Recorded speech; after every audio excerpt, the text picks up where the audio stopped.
I never believed that £5,000 could break a heart before it ever tried to mend one. But on the morning the Duke of Ashford summoned me to his study alongside 3 women dressed in silk and jewels brighter than anything I had seen in my life, I learned that money, like love, reveals exactly who we are when we think no one is watching. Rain had fallen for 3 days without rest, beating against the tall windows of Ashford Manor with a steady force that matched the ache behind my eyes. I had been awake since before dawn, as I always was, laying fires, polishing silver, and carrying breakfast trays through corridors where no one ever looked at my face. My hands were red and cracked from scrubbing, my black dress worn thin at the elbows, my hair pulled back so tightly it made my temples throb. I was 23 years old, but poverty had already stolen whatever softness youth might have given me. I had been in service at Ashford Manor for nearly 5 years, ever since my father died and left my mother, my younger sister Rose, and me with nothing but debts and a collapsing cottage on the edge of the village. My mother fell ill not long after, her lungs weakened by cold and hunger. The doctor said rest and proper medicine might help her, but both were things we could not afford. Rose was 16, too young for full service, and she stayed home caring for our mother while I sent every spare coin I earned back to them. It was never enough. It never would be. The Duke himself was a man I had only seen from a distance. Tall, dark-haired, perhaps 35, with a face that might have been handsome if not for the coldness that lived in it. He had married young, to a woman from London who died 6 months ago under circumstances the servants whispered about, but never spoke aloud. Since her death, he had become a ghost in his own house, locked away in his study or riding alone across his land. His grandmother, the Dowager Duchess, ruled the manor in truth. She was old and sharp-minded, dying by all accounts, yet refusing to surrender control. That morning, when Mrs. Hartley, the housekeeper, told me the Duke wished to see me, her eyes were full of suspicion, as if I must have done something terribly wrong. Servants were not summoned to the Duke's study. My heart raced as I followed her down the long halls, past portraits of ancestors who seemed to judge me for daring to exist. The study smelled of leather and smoke and old wealth. A fire burned low in the hearth. The Duke stood with his back to us, hands clasped behind him. 3 women sat before his desk. They were ladies.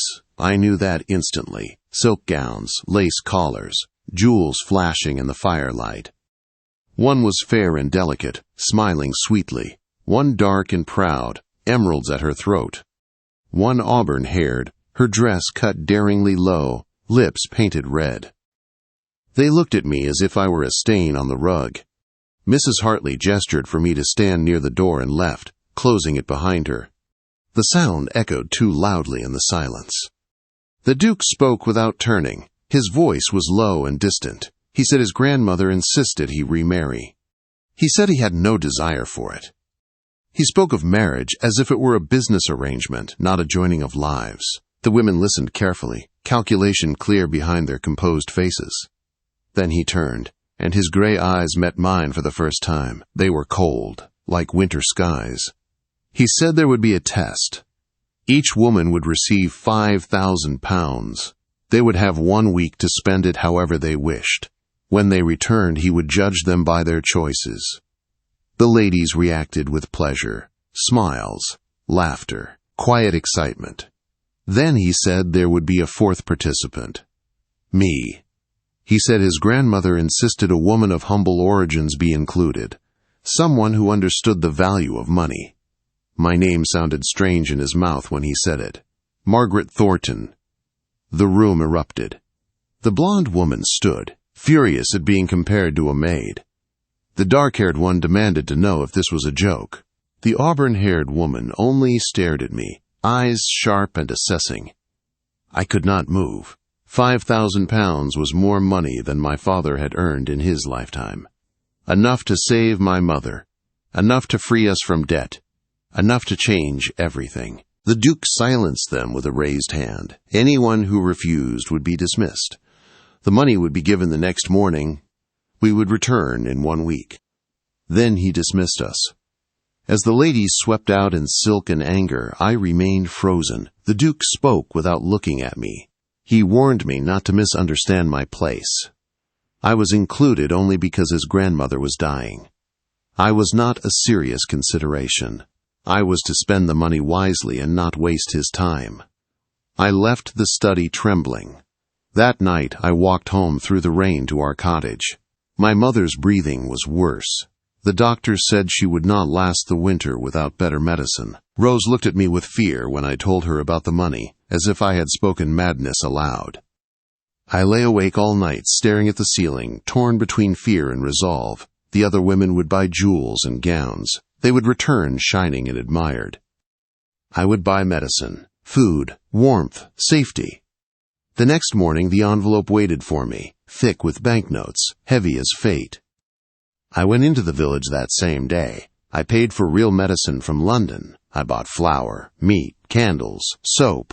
I paid our debts in full.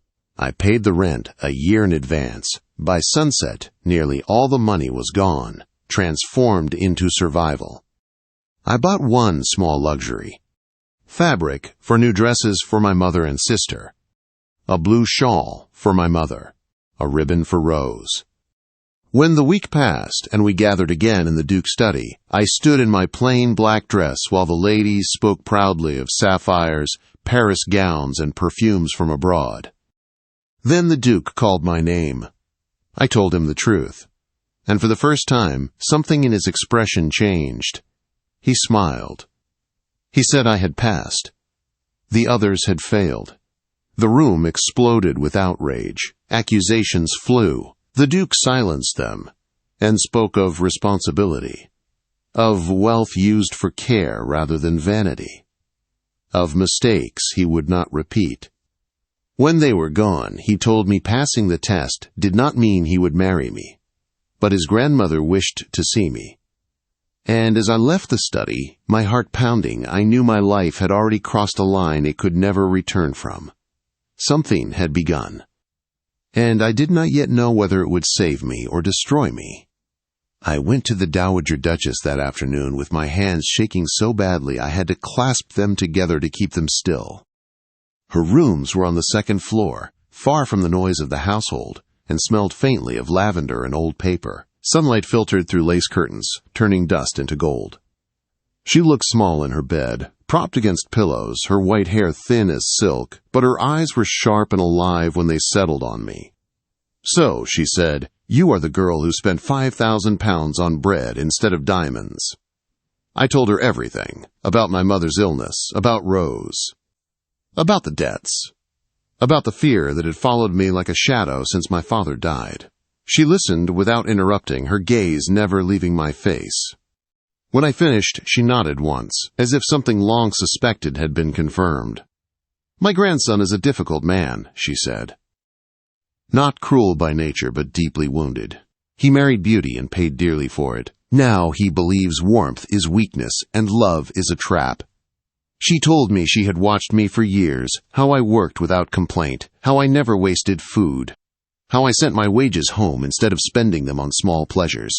She said she had seen strength in me long before the Duke ever noticed my existence.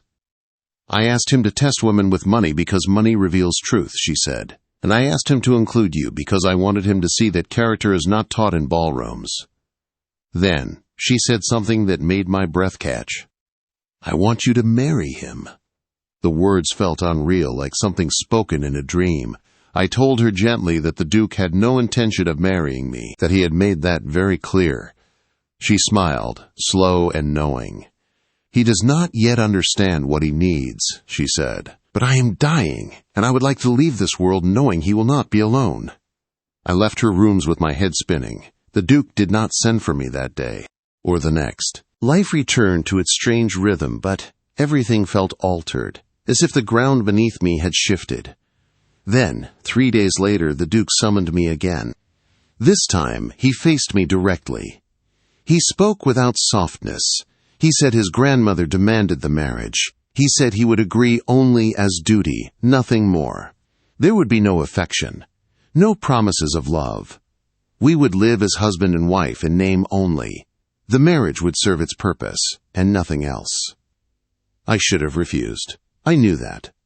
But I thought of my mother breathing easier, of Rose reading by candlelight without fear of hunger. I thought of the Dowager Duchess's faith in me, and I thought of the loneliness behind the Duke's cold eyes. I said yes. The wedding was quiet and swift. No celebration. No joy. I stood in borrowed silk while servants whispered behind gloved hands. The Duke did not look at me as we spoke our vows. When the minister declared us married, there was no kiss. That night, I sat alone in my new rooms, waiting. He came late, his expression hard, his voice sharp with bitterness. He told me he had not wanted this, that he would never love me, that he would come to my bed only when duty required it. Something in me broke then, not with fear, but with resolve. I told him I had not married him to be invisible, that I would not live apologizing for my existence, that I understood his pain, but I would not be punished for another woman's cruelty. He stared at me as if no one had ever spoken to him that way. Then he left. Days passed, weeks. We lived in the same house as strangers. We ate at opposite ends of long tables. He avoided my eyes. I learned my duties as Duchess while servants watched for me to fail. The Dowager Duchess grew weaker, but her mind remained sharp. She told me patience was not weakness. That love, if it came, would come slowly, like spring after a hard winter. Then one evening I heard raised voices near the Duke's study. A woman's voice. Familiar. Lady Victoria Ashworth. I should not have listened, but I did. She spoke of the Duke's first wife, of secrets, of the night she died. She claimed it was no accident. She said she knew things, that she could destroy him. She demanded he annul our marriage and choose her instead. I left before he answered, my heart racing. That night, the Duke did not return. By morning, his horse was gone. I did not wait. I rode out alone, hands clumsy on unfamiliar reins, fear pounding through me. I found him at the edge of a cliff, staring down into mist and stone. He asked me if some sins were unforgivable. Then he told me the truth. He had followed his wife the night she planned to leave him. He had confronted her. She mocked him. Her horse reared in the storm. She fell. He could have helped her. He did not. He had watched her die. When he finished, he waited for me to turn away. I did not. I told him guilt was not the same as murder. That pain could freeze a person in ways they never expected, that he had punished himself long enough. He said Lady Victoria knew enough to ruin him, that he should annul our marriage to protect me. I told him no. I told him I had married him to stand beside him, not abandon him when things became ugly. For the first time, he looked at me as if I were real. We returned to the matter together. Lady Victoria was still there. The Duke told her everything. He refused her demands. He dared her to spread her lies. She left in fury. The Dowager Duchess summoned us that afternoon. She held our hands and smiled through exhaustion. She said she was proud of us both. She died weeks later, peacefully, her work done. The scandal came, as promised. Whispers, letters, rejection. But the Duke faced it openly. He published the truth. Some condemned him, others understood. And slowly something between us began to change. He came to my rooms to talk, just talk, about books, about childhood, about regret. He laughed once, surprised by the sound of it. One night he stayed. Not out of duty, out of choice. It was awkward and gentle and real. He held me afterward like something fragile. Winter passed. Spring returned. And one evening, as we sat by the fire, he told me he loved me. Not because I was beautiful, not because I was useful, but because I had seen him at his worst and stayed. I believed him. But our story was not finished yet. Because love, once found, would soon be tested again in ways neither of us expected. Love did not arrive in our marriage like a sudden sunrise. It came the way dawn does in winter, slowly, quietly, almost unnoticed at first. But once it was there, it changed everything. After Christian told me he loved me, he did not take the words back. He did not retreat into silence, or pretend they had never been spoken. Instead, he proved them in small, steady ways. He reached for my hand in public. He asked my opinion on estate matters and listened to the answers. He defended me when society whispered that a maid had no place beside a duke. The scandal did not disappear overnight. Some doors remained closed to us. Some invitations never came, but others opened, slowly, carefully. People who valued honesty more than appearance began to stand with us. Christian surprised me most of all. The man who once avoided human contact now walked the estate daily, speaking to tenants by name, listening to their concerns, correcting injustices he had once ignored. He said that watching me care for others had reminded him what his title was meant to be used for. We visited my mother and Rose often. Christian sat at our old table without discomfort, drank weak tea without complaint, and listened to my mother's stories as if they mattered. When Rose shyly asked about books, he had an entire crate sent to the cottage the next day. When my mother worried she was a burden, he told her plainly that she was family now. That word still startled me. Family.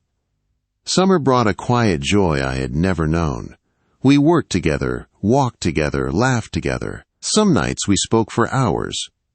Other nights we simply sat in silence, content in each other's presence. The cold distance that once lived between us was gone, replaced by something warm and steady.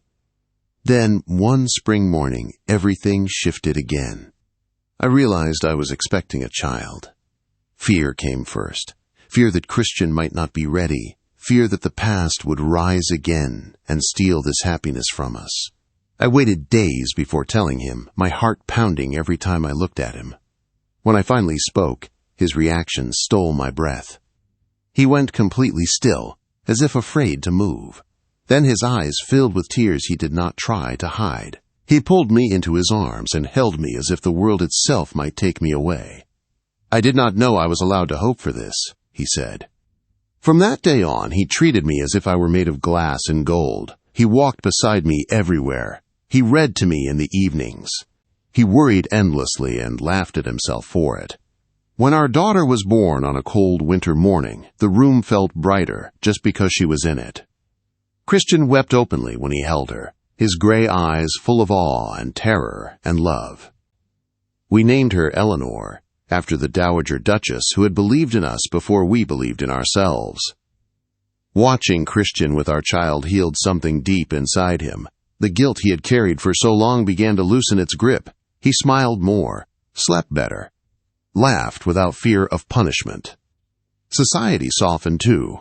People who once whispered now watched us with curiosity, some with admiration, others with envy. They saw a duke who stood by his wife without shame, a duchess who did not forget the poor, a household run with fairness rather than fear. One evening, as we sat together watching Eleanor sleep, Christian took my hand. He told me he finally understood the test his grandmother had created. The other women had spent the money on themselves, trying to make themselves more desirable, more impressive. I had spent it on survival, on care, on love given without expectation of reward. "You did not try to win me," he said. "You showed me who you were." And that, he said, had changed everything. Years later, when people asked how a duke had chosen a maid over women of rank and beauty, the story spread in whispers. Some said it was scandal. Others said it was madness. But those who truly knew us understood the truth. The £5,000 had never been about wealth. It had been about values. It had revealed who sought power and who offered care, who wanted admiration and who chose responsibility. I had not passed the test because I was clever. I passed because I loved people when loving them was hard. And in return, I was given a life I had never dared imagine, a husband who became my partner, a child who carried hope in her smile, a home built not on title or gold, but on trust. The Duke of Ashford had once believed love was weakness.